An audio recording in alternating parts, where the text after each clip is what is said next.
I, 25F, never thought I would be sharing this story, but here I am. My dad remarried when I was 7, just 2 years after my mom died from cancer. Those 2 years before Tiffany were tough but precious. Even though Dad was grieving, he tried his best to be there for me. We had a Friday movie night tradition, and he'd take me to the park every weekend. Things weren't perfect, but we had each other. Tiffany came into our lives through Dad's coworker. She'd already had 2 kids from her previous marriage, twins Tom and Lisa, who were 4 at the time. Her ex-husband had moved to a different state and barely kept in contact with the twins. When Dad introduced us, Tiffany seemed nice. She would bring cookies when she visited and always asked about my day at school. The twins were cute, and I was excited about having siblings since I'd been an only child. The wedding was small, and Tiffany asked me to be her flower girl. I remember feeling special in my new dress, thinking I was getting a real mom again. The first few months after they married were okay. Tiffany decorated my room with butterfly stickers because I mentioned liking them once. She helped me with my homework and included me in family activities. Everything changed when Tiffany got pregnant with Emma. At first, I was excited about having another sibling. But as Tiffany's pregnancy progressed, her attitude toward me shifted. She stopped helping me with homework, saying she was too tired, but I'd hear her helping the twins with their assignments later. When I asked for help, she'd say I needed to be more independent since I was older. The change was gradual but consistent. She started forgetting things, my lunch for school, picking me up from after-school activities, or buying me necessities like school supplies. Meanwhile, the twins always had everything they needed. When I told Dad about forgotten lunches, Tiffany claimed I must have misplaced them or that I never told her I needed lunch money. I still remember my first band concert in 4th grade. I had practiced my clarinet for weeks and was so excited to perform. Dad promised to come, but Tiffany told him last minute that Tom had a stomach ache and needed someone to stay with him. Dad missed my concert to stay home with Tom, who was miraculously better the next day and playing in the yard. When I got upset, Tiffany said I was being selfish and should care more about my brother's health. When Emma was born, the favoritism became impossible to ignore. Tiffany took millions of pictures of the twins holding their new sister but didn't include me in any family photos. She would introduce us to people as my 3 kids and my stepdaughter, making sure everyone knew I wasn't really hers. Christmas that year, the twins and Emma got new bikes and gaming consoles while I got discount store clothes that were too big. Dad worked long hours at his construction company, usually leaving before sunrise and returning after dinner. When he was home, Tiffany would tell him about how difficult I was being. If I tried to defend myself, she'd cry about how I was attacking her and making her feel like a bad mother. Dad always sided with her, telling me I needed to try harder to make our family work. The incidents piled up over the years. When I was 12, Tiffany organized a huge pool party for the twins' birthday with all their friends. For my birthday the next month, she bought a small cake from the grocery store and told me we couldn't afford a party because they had spent too much on the twins' celebration. When I got upset, she told me I should be grateful she remembered it all since I wasn't her real daughter. Dad was there but said nothing. In middle school, I joined the debate team and won several competitions. Tiffany never came to any debates, saying she had to attend Tom's football practice or Lisa's dance recitals. When I won the state championship, she just shrugged and said extracurriculars weren't as important as real sports. But when Tom made the junior varsity football team, she threw a party and invited the whole family. High school was even worse. I maintained straight A's while working part-time at a local diner to save money for college. Tiffany never acknowledged my academic achievements but praised Lisa for maintaining a C average. When Tom got a B in math, Tiffany bought him a new PlayStation as a reward for improving. Meanwhile, she complained about having to buy my school supplies. The real breaking point came during college applications. The twins and I were in the same grade since they had started school early. I worked hard and got accepted into several good universities with partial scholarships. The twins got into private colleges with average grades and no scholarships. That's when Tiffany convinced Dad they should pay full tuition for all 3 of her kids while telling me to take loans because that's what builds character. I overheard them arguing about money one night. Dad mentioned they couldn't afford 3 full tuitions, but Tiffany insisted her kids deserved private education. When Dad brought up helping me too, Tiffany said I could handle loans since I was so independent anyway. She argued that the twins needed more support because they weren't as academically inclined as me, and Emma would need private school too in the future. They found money for everything else though. Lisa got a new car for getting her license, while I took the bus to my part-time job. Tom got expensive football training camps and new equipment, but I had to buy my own textbooks. Emma was enrolled in every possible after-school activity, while I was told to focus on working since college would be expensive. I moved out for college, taking loans and working 2 jobs to make ends meet. Tiffany's favoritism continued even then. She would post photos of family vacations I wasn't invited to, share proud updates about the twins' college life, and talk about how blessed she was to have 3 amazing kids, never mentioning me. When relatives asked about me, she'd say I preferred to be independent and didn't want to be part of family activities. I graduated last year with honors but also with significant debt. I found a good job in marketing and moved to a different city, limiting contact with them to occasional texts on holidays. I thought I had finally escaped the drama until last week when Dad called. Apparently, Tiffany lost her job, and they're struggling financially. The twins have graduated but can't find jobs in their fields, and Emma's private school tuition is due. Dad asked if I could help the family out since I'm doing well now. The irony of them asking me for money after years of financial favoritism isn't lost on me. Tiffany, who always made sure I knew I wasn't really her daughter, now wants me to step up as family. Dad, who let her discriminate against me for years, expects me to forget everything and help. The twins, who benefited from my mother's money without my knowledge, need my support. I haven't responded yet, but I'm leaning towards refusing. Am I wrong for wanting to let them deal with their own problems? Update 1 first, thank you everyone for the supportive comments. A lot has happened since my last post. After Dad's call, I decided to dig deeper into their financial situation. What I discovered was far worse than I imagined. I started by reaching out to my Aunt Jane, Dad's sister, who still lives in my hometown. We were close when I was younger, but Tiffany always made excuses for why I couldn't visit her after she remarried. Now I know why. Aunt Jane had been trying to tell Dad about Tiffany's behavior for years, but he always dismissed her concerns as family drama. Over coffee last weekend, Aunt Jane revealed the shocking truth: Tiffany had been fired for embezzlement from her accounting firm. She'd been taking money for years to maintain their lifestyle and pay for the kids' expenses. The company discovered the theft during a routine audit and is now pressing criminal charges. We're not talking about small amounts either. Aunt Jane estimated it was close to $200,000 over 5 years. The real financial situation is much worse than Dad admitted. They're not just struggling, they're facing potential bankruptcy. The twins moved back home because they couldn't afford their apartment rents, despite working retail jobs. Emma might have to leave her prestigious private school where Tiffany bragged about paying $30,000 a year in tuition. They're behind on their mortgage payments, and Tiffany needs money for legal fees. But what really knocked the wind out of me was what Aunt Jane revealed next. When Mom died, she left a substantial college fund for me. I had no idea this existed. Tiffany convinced Dad to use that money for the twins' college instead, claiming that since I was getting a partial scholarship, I didn't need it as much. They never told me about this fund. I took out loans and worked multiple jobs to pay for college, while my own mother's money paid for my step-siblings' education. I spent several days processing this information before I confronted Dad over the phone. At first, he tried to deny everything. When I mentioned Aunt Jane had shown me Mom's will, he broke down. Through his tears, he admitted everything: how they used my college fund, how Tiffany had been stealing to maintain appearances, how the twins had actually dropped out of college after 2 years but they kept paying their tuition, which the twins spent on traveling and shopping. The revelations kept coming. The twins knew about my college fund the whole time. They knew they were spending my inheritance while I worked as a waitress and took out loans. Tiffany had convinced them they deserved it more since their own father had abandoned them. The expensive spring break trips they posted about on social media, making sure I saw their luxurious vacations while I worked double shifts. That was my money. Tiffany got on the phone after Dad's confession. Her tone shifted between crying and manipulation. She talked about how she did everything for her family, how she didn't mean to hurt me, and how she needs my help now more than ever. She claimed she saw me as her daughter too, despite years of treating me like an outsider. When I brought up the college fund, she said she was just trying to be fair since the twins didn't have any inheritance from their own father. The twins have been blowing up my phone with texts and calls. Tom sent long messages about how we grew up together and should stick together as siblings.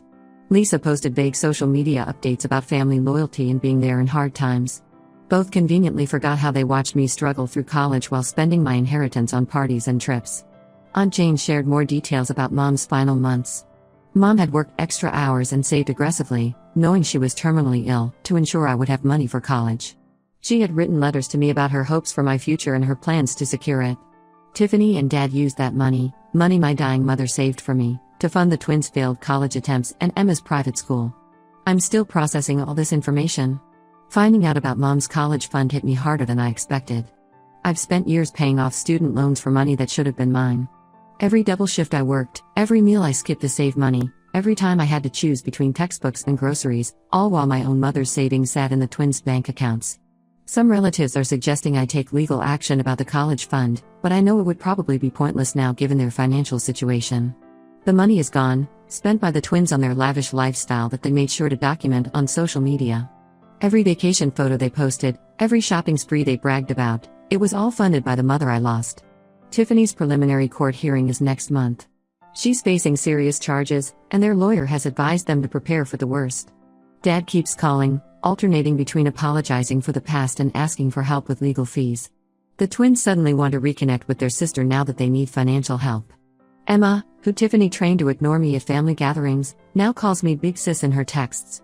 I haven't decided how to respond to any of them yet. Part of me wants to let them face the consequences of their actions.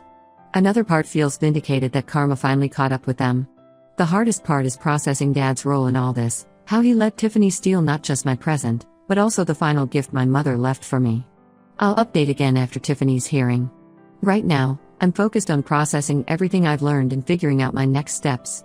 The one thing I know for certain is that I won't be helping them financially. They spent years ensuring I knew I wasn't really family. I don't see why that should change now that they need money.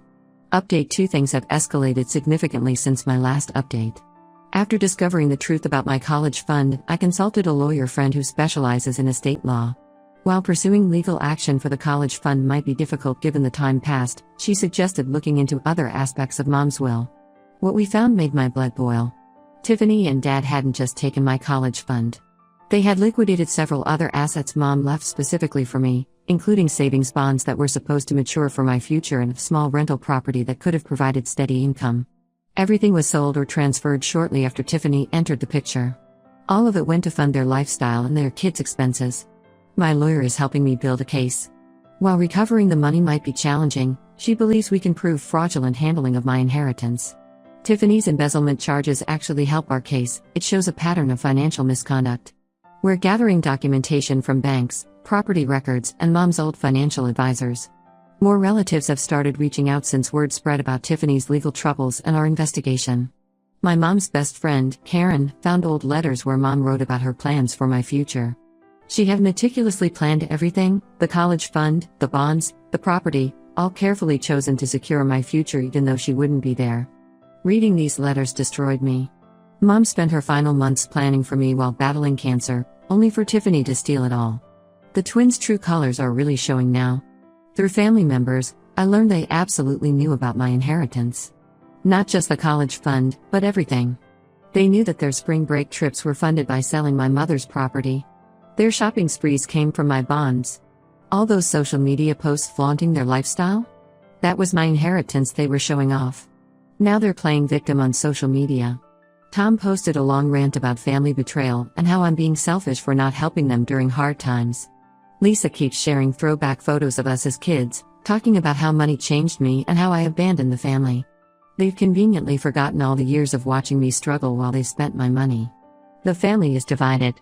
Some relatives, like Aunt Jane, fully support my legal action. Others are pressuring me to drop everything, saying families should stick together. My grandmother, Dad's mom, called to tell me I'm being cruel by attacking the family during a crisis. She thinks I should forgive Tiffany because she raised you after your mother died. I had to remind her that Tiffany did the bare minimum while stealing my inheritance. Dad's response has been a roller coaster. He keeps calling, switching between tearful apologies and angry accusations. One day he's sorry for letting Tiffany control everything, the next he's telling me I'm being ungrateful for the stable home they provided. He claims they used my inheritance for the good of the whole family and that Mom would have wanted to help all the kids. Tiffany sent me a 5-page email explaining her side. She wrote about how hard it was being a stepmother, how she was just trying to give her kids the best life possible, and how she didn't think I would mind since I was strong and independent. She claimed she always saw the twins and me as equals, so she thought it was fair to share my inheritance. The audacity of her justifying theft as fairness is astounding. Emma, who's now 13, messaged me on Instagram. She said she misses her big sister and doesn't understand why I'm making things harder for everyone. It's clear Tiffany and the twins have been feeding her their version of events. They're using a teenager to guilt-trip me, which shows they haven't changed at all. My lawyer advised me to stop responding to their messages since we might be headed to court. We're waiting for more documentation about the sold property and liquidated bonds. Meanwhile, Tiffany's embezzlement case is proceeding. The company she stole from isn't interested in settling, they want to prosecute to the fullest extent. I've had moments of doubt, wondering if pursuing legal action is worth the drama. But then I remember Mom's letters, how she fought to secure my future while fighting cancer, and my resolve strengthens. Tiffany didn't just steal money, she stole my mother's final act of love for me. That's something I can't forgive. Update 3. This will be my final update to this saga. A lot has happened, and I think it's time to close this chapter of my life. Tiffany took a plea deal for the embezzlement charges. She's serving an 18-month sentence, reduced from the possible 5 years she was facing. They still have to pay back over $200,000 in restitution to her company. Dad had to sell their house and empty their retirement savings to start paying it back. They moved into a small 2-bedroom apartment where Dad, the twins, and Emma are all crammed together. The twins finally found jobs at local retail stores after months of complaining about how they were too qualified for such work. Tom works at a sporting goods store, and Lisa is at a makeup counter. They're not happy about it, especially since many of their friends from college are starting careers. Emma had to transfer from her prestigious private school to the local public school. Tiffany's conviction made it impossible for her to maintain her social standing in their community. My legal case about the inheritance made some progress. While we couldn't recover most of the money, we did manage to get the paperwork for the rental property Mom left me. The lawyer proved that its sale was handled improperly, and we reached a settlement. It's nowhere near what was originally taken from me, but it was enough to pay off my remaining student loans. The family drama hasn't stopped. Some relatives still think I should reconcile, especially now that Tiffany is suffering the consequences. My grandmother sent a long letter about forgiveness and how family should come first. She doesn't seem to understand that they stopped treating me like family long before I stopped seeing them that way. Dad's latest message was about how I'm punishing them too harshly and how Mom would want me to forgive them. He seems to forget that Mom wanted me to have an education and financial security, not watch while her savings paid for my step-siblings' luxuries. Tiffany's side of the family, who once ignored me at gatherings, now call constantly asking me to be the bigger person. The twins tried to paint themselves as victims on social media, sharing posts about toxic family members and betrayal. They conveniently leave out the part where they spent my inheritance on vacations and shopping sprees. Lisa even had the nerve to message me asking if I could help her get a job at my company. I blocked them both. Emma sends occasional messages saying she misses me. While I feel bad for her, I know she's being used as a pawn to manipulate me. Tiffany and the twins have poisoned her perspective of the situation, making me out to be the villain who abandoned the family in their time of need. I've built my own life now. Got promoted at work to senior marketing manager, bought my own condo, and surrounded myself with people who value me. My real friends have been incredibly supportive throughout this whole ordeal. Sometimes I think about the life I could have had with Mom's inheritance, graduating without debt, starting my career without the stress of loan payments, maybe even running that rental property as passive income. But I'm proud of what I've achieved on my own. Last week, I visited Mom's grave for the first time in years. I told her everything that happened and promised to live the life she wanted for me, even if it's not exactly the way she planned it. Their karma caught up with them, and I feel no obligation to help fix their self-created problems. Some family members call me cold for this stance, but I've learned that real family doesn't steal from you and then expect forgiveness when they get caught. So that's it. No happy reconciliation, no forgiveness arc, just me moving forward with my life while they deal with the consequences of their choices. Sometimes the best family is the one you choose for yourself.